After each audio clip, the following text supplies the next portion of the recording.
आपने कभी सोचा है कि एक दिन आप अपने बच्चों की स्कूल की फीस क्रिप्टो से भरेंगे या किराने की दुकान से चीनी क्रिप्टो से खरीदेंगे? Well, let me tell you, ये सब पॉसिबल है। नमस्कार।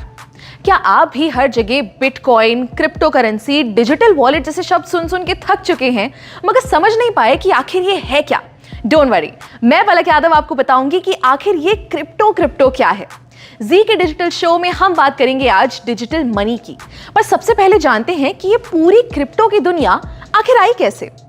सबसे पहले था बार्टर सिस्टम, जैसे गेहूं के बदले जूते, आम के बदले सेब या नमक के बदले चाय। मगर क्योंकि ये सिस्टम में बहुत सी दिक्कत थी, जैसे कोई आम के बदले सेब ना ले तो फिर मुद्राओं का इस्तेमाल शुरू हुआ। सोने के, चांदी के, तांबे के और भी तरीके के सिक्के इस्तेमाल होने लगे।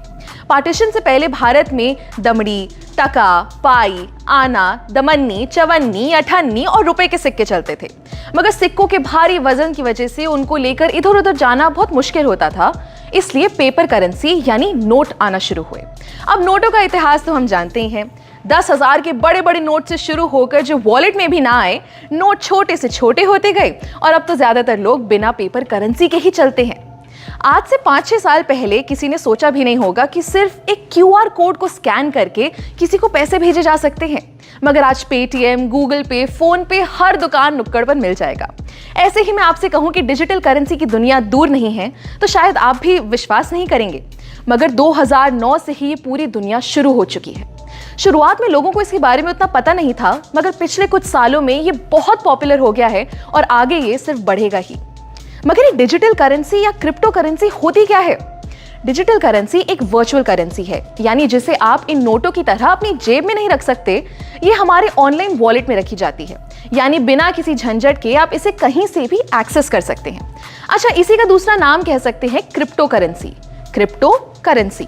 अब करेंसी का मतलब तो हम समझते हैं पैसा, मगर ये क्रिप्टो किस भला का नाम है? क्रिप्टो मतलब छुपा हुआ या जो सीक्रेट हो, यानी कि आप क्रिप्टो करेंसी से अपने पैसे की जो भी ट्रांजैक्शन करेंगे या लेन देन करेंगे वो सब छुपा हुआ होगा और सिक्योर होगा। ये क्रिप्टो करेंसी का चलन 2009 में शुरू हुआ, जब सबसे पहली बार सातोशी नाकामोटो नाम के एक आदमी ने वर्चुअल करेंसी बनाई। अब इसका नाम हम सब ने कहीं ना कहीं सुना ही है। जी हाँ, बिटकॉइन। बिटकॉइन आज की डेट में इतनी बड़ी क्रिप्टो करेंसी बन चुकी है कि आप मानेंगे नहीं कि कई बड़ी बड़ी कंपनीज आज बिटकॉइन से पेमेंट्स लेती हैं। एक मजे की बात बताऊं, अगर आपने 2009 में एक बिटकॉइन खरीदा होता तो आज आपके पास बिना कुछ किए बैठे बिठाए करीब 16 लाख रुपए होते। मगर आज इथेरियम, डॉजकॉइन, टेथर जैसी 19,000 क्रिप्टो करेंसीज बन चुकी हैं। इन करेंसीज को हम खरीद सकते हैं, बेच सकते हैं और चाहे तो इनमें इन्वेस्ट भी कर सकते हैं।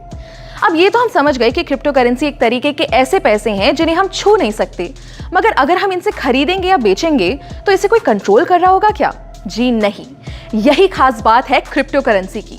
इसे कोई थर्ड पार्टी जैसे कोई बैंक या कोई सरकार कंट्रोल नहीं करती, यानी कि ये डिसेंट्रलाइज्ड होता है। पूरे ट्रेडिशनल बैंकिंग सिस्टम को तोड़ते हुए क्रिप्टो की ट्रांजैक्शन सीधे एक वॉलेट से दूसरे वॉलेट में होती है। क्रिप्टो करेंसी को पहले उतनी मान्यता नहीं मिली थी। भारत जैसे कई देशों में इसका इस्तेमाल बैन था, मगर धीरे धीरे बहुत से देशों में ये लीगल हो चुका है। मार्च 2020 में भी इंडिया ने क्रिप्टो करेंसी से बैन हटा दिया। यहां तक कि हमारी फाइनेंस मिनिस्टर निर्मला सीतारमण ने 2022 के बजट में डिजिटल रुपी लॉन्च करने की बात की है। जी हाँ, भारत की पहली डिजिटल करेंसी। RBI द्वारा लॉन्च की गई ये करेंसी रुपये के बराबर होगी और इसे फिजिकल करेंसी से एक्सचेंज किया जा सकेगा। है ना कमाल की बात? दोस्तों, क्रिप्टो की ये दुनिया जितनी बड़ी है उतनी ही इंटरेस्टिंग भी है, तो इनके बारे में हम जितना जानें उतना कम रहेगा। अगली वीडियो में हम आपको बताएंगे क्रिप्टो से जुड़े एक बहुत अहम चीज के बारे में जिसका नाम है ब्लॉकचेन। तब तक के लिए स्टे ट्यून्ड और देखते रहिए जी न्यूज़ डिजिटल।